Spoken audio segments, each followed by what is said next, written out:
local sports e ko be di mo kura di kura e bre ye bra e se ba bi wo bia no otam kutu say the near fire bro from 30 so we more islimu kansin bia ye fabricate story bia wa ha story bia ba bia from original source and so you can face out we kotoko we hasofuku we aduane wo ba bia team bia support bia no ye be ko mo dianse e benya ho se ba bia news no bia so no na ye dia bro ma so what de koso abusafo ye mo bia kwa ba e ba dache he kwaku TV so enedwe ebre asose ye de agokansi mu nsem ebre mo dache he kwaku TV so tentem so be shase free CAF Conviction Cup course last week Dreams FC etna fi echi River United omofi Nigeria ehye omo kaminu momo so etimu baako enso so ewo honom na Asante Kotoko Premier League oni Brukum Chelsea Edison Tam so Babara Sports Stadium Krobia echi Brukum Chelsea ehye ne ka baako a wanti miensi madabraka katasi Steven Mukwala Deze nanu achi no Coach David Oklo our assistant coach Dima Krobia kuma Asante Kotoko e dey send me to ga dey okanyina say I think we are doing well. We are going to win more games and I'm sure very soon the goals will start coming because we have been work out on it and on it at training ground here.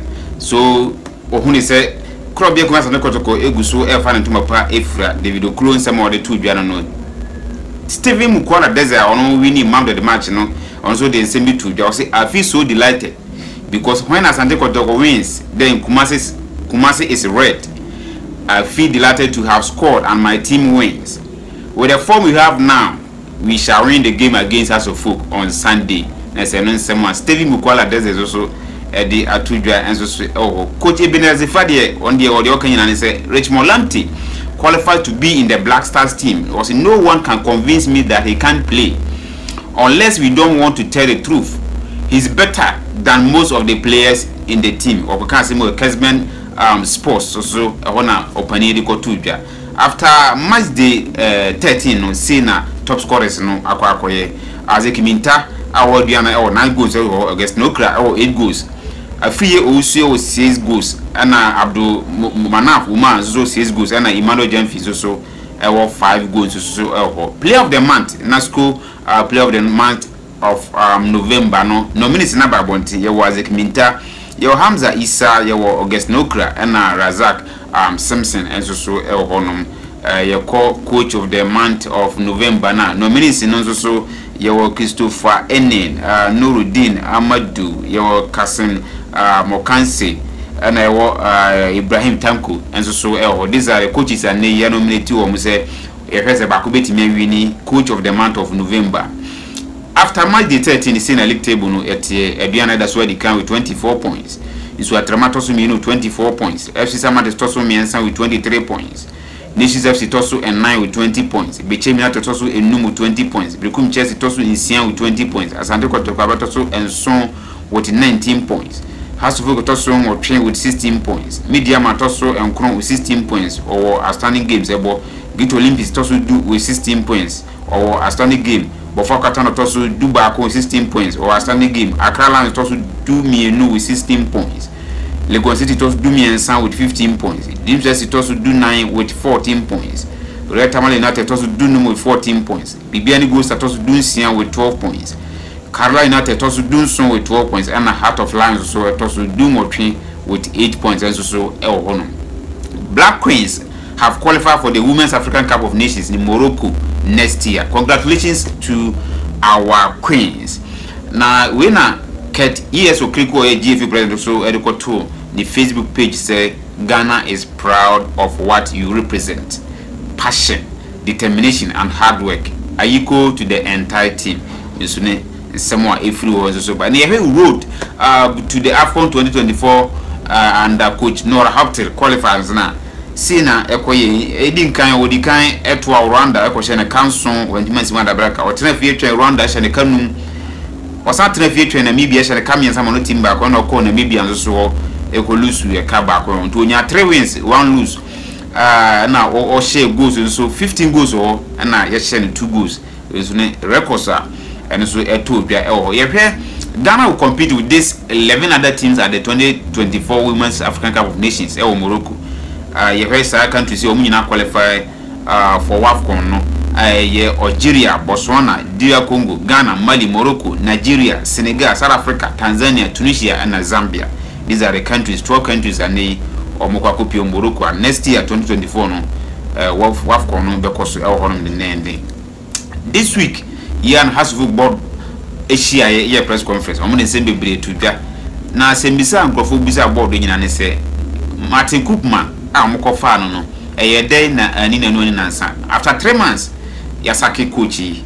Na dear no Mudika Huno, na dear Sonomohe. Was it we went in for Koopman because we were looking for a coach with maturity and a coach with experience. He came up on top of the list of coaches before he was hired. There's a Nema way and Omohe and Sanomokofa Martin Koopman. But Mumbai and also man who is a tear my name or more hour Kunsa or Super Clash ever cost Sunday over Barra Sports Stadium. A class of folk air to Safre.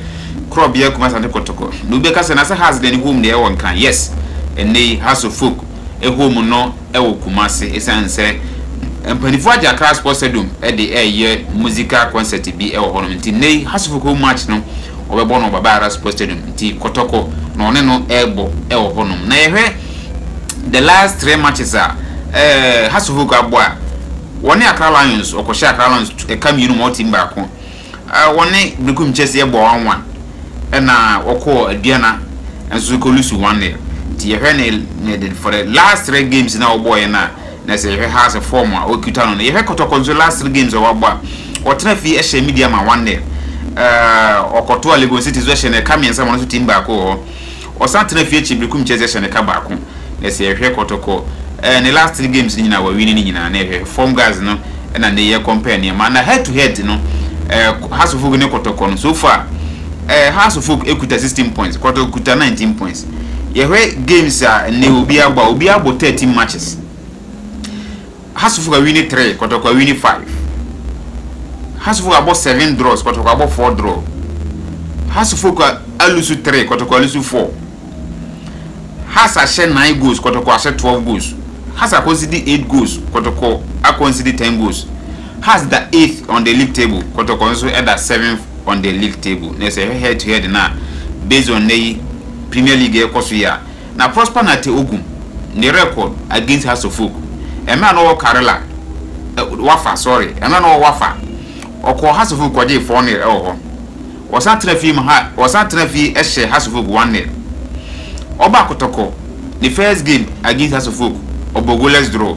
The second game or House of Folk Eshe and Kabakwan want me Ansimanda Braka. Next here. Wanya 2 wins, Walusu Bako about draw back and so on. We Prosper Nati Ogum records against Hasufuk and so no.